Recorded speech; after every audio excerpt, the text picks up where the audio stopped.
ناول د اوو وروڼو خور که د اختر غوا. لومړۍ برخه.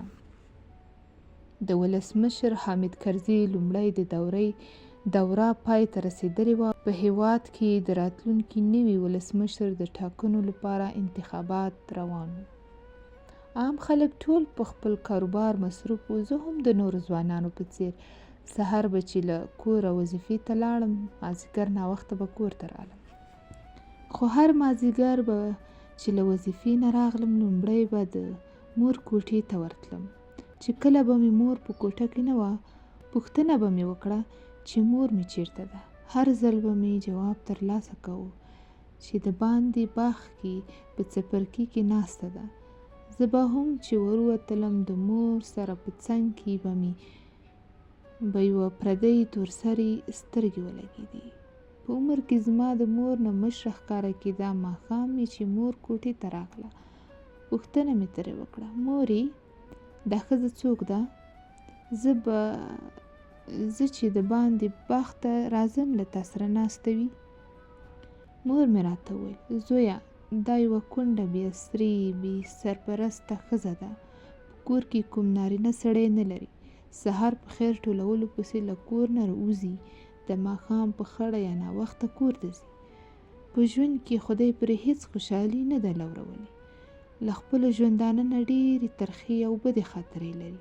ما ورته وویل: مورې، که رښتیا پرې دومره تکلیفونه تېر شوي وي، زه به یې د ژوند کیسه نورو ته د عبرت په خاطر ولیکم. مور مې راته وویل: زویه، دا خو دې ښه خبره وکړه. سبا چې راشي، زه به ستا خبره ورسره شریکه کړم.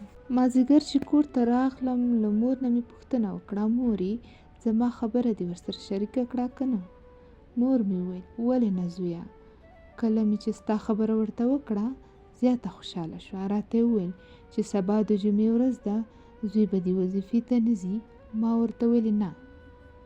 نو راته وویل: سبا به زه وختي راشم او ټول قصه به ورته وکړم. کله چې مور ماته دا خبره وکړه، ټوله شپه خوب نه راته. کله به په یو اړخ واوښتم، کله په بل. لنډه دا چې د سهار 8 بجې وي چې مور مې راته وویل: زویه، هغه تورسرې راغلې ده. که غواړې چې قصې ولیکي او یې واوري، نو راځه. ما وویل: دا د مورې ته راغلم. کله چې وروته، له ستړي مشي وروسته تورسرې خپله قصه داسې پیل کړه: زه به د 14 یا 14 کالو په عمر وم چې زما غوښتنې ته به د لرې لرې کلو څخه خلک راتلل او زما غوښتنه به یې کوله. خو په هر ځل به مې مور ځواب ورکاوه چې لور مې اوس وړه ده، یا به ورته ویل چې زه داسې زر نه غواړم چې لور مې واده کړم. زه هم زیاته خوشحاله وم چې مور مې زما له رضایته پرته بل چاته د هو ځواب نه وایي. یوه ورځ چې زه ښوونځي ته تللی وم، د ښوونځي له رخصتۍ څخه وروسته کور ته راغلم، نو ګورم چې کور په انګړ کې 3-4 پردۍ ښځې ناستې وې.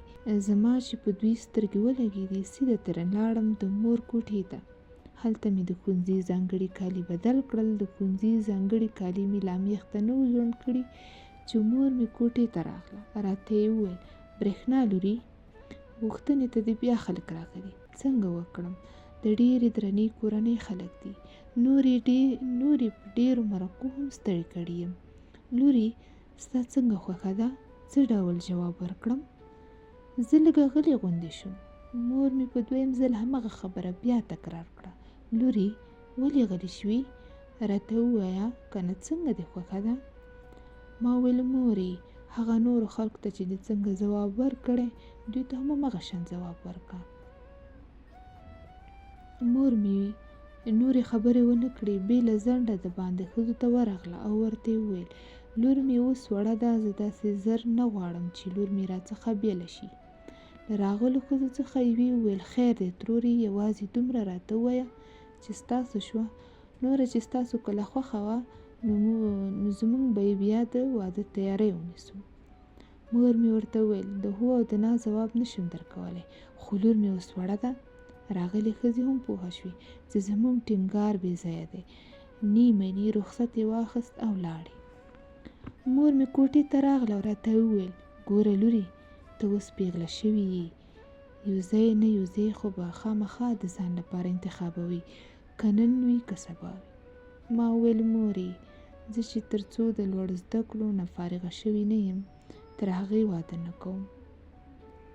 مور مې راته وویل برېښنا لورې ته اوس په 10م ټولګي کې یې، ته به له 12م ټولګي نه فارغېږې، بیا به پوهنتون ازموینه ورکوې، له هغې وروسته به 4-5 کاله پوهنتون وایي چې دا ټول 7 کاله کېږي. برېښنا لورې خدای خبر چې زه به 7 کاله عمر نور هم ولرم.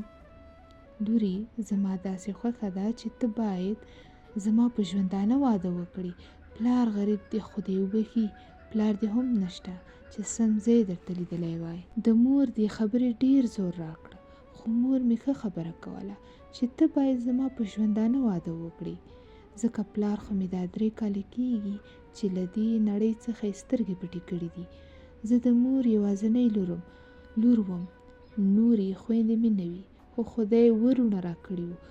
پلار مې چې د کومې ورځې را په دې خوا مړ شوی و، له هغې ورځې را وروسته ما او مور ته مې وروڼو په ښه سترګه نه کتل، یوازې خپلو ښځې پرې سترګې پټې کړې وي. که ښه خبره هم د ښځو ده، که ښه لباس هم د ښځو، او که ښه خواړه هم د ښځو دی.